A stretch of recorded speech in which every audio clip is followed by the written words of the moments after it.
This is Richard Wolff from Democracy at Work with another response to an Ask Prof Wolff question from our Patreon community.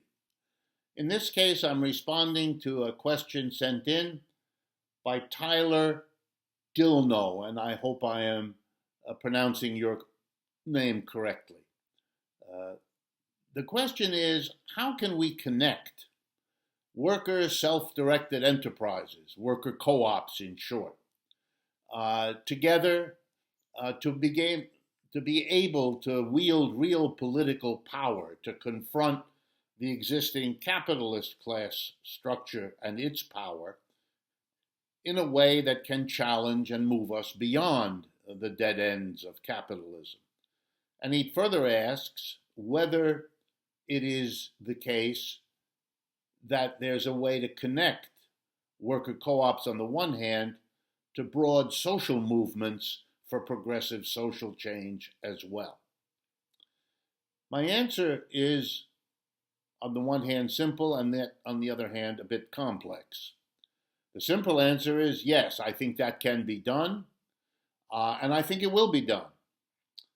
Probably not as quickly as I would hope, but I think slowly, painfully, hesitantly, it is being done. And let me explain.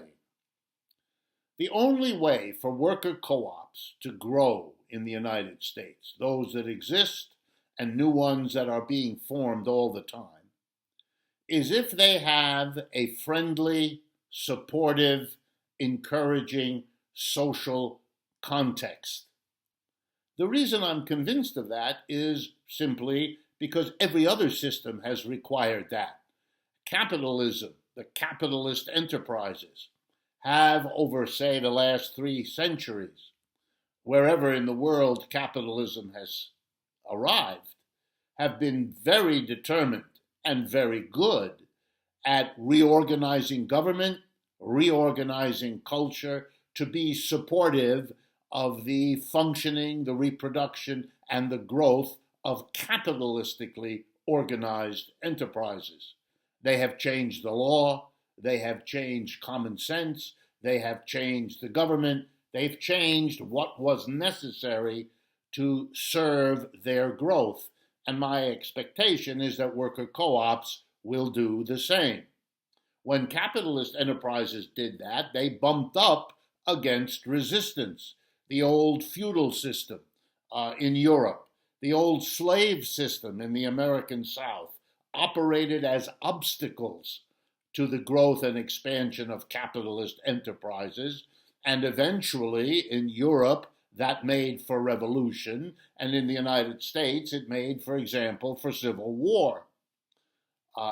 Worker co-ops may or may not replicate that history, but the part that they will for sure replicate is the need to develop a political strategy to change the government, the laws, and a cultural strategy to change ways of thinking that will support, enhance, and underscore the validity of the growth of worker co-ops as a form of producing goods and services.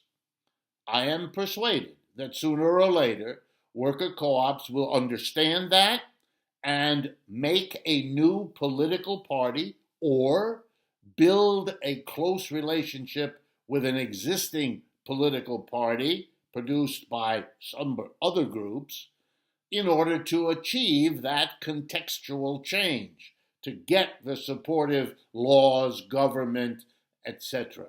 I believe worker co-ops will articulate through the spokesmen and women that they develop the common sense as to why this is a democratic, attractive, efficient way of organizing goods and services and remarkably superior to the capitalist way in a whole host of dimensions.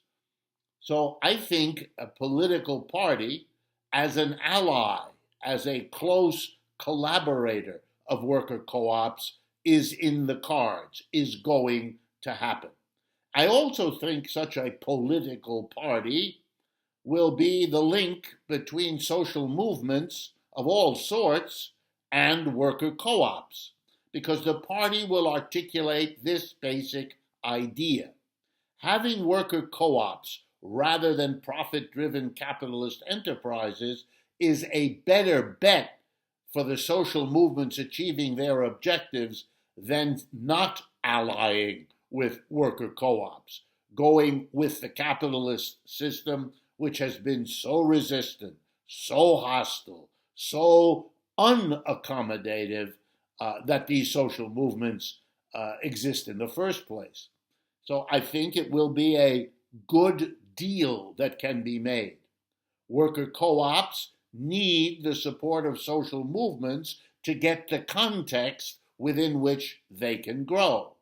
And social movements need the alliance with worker co-ops to build mass popular support for their objectives as social movements.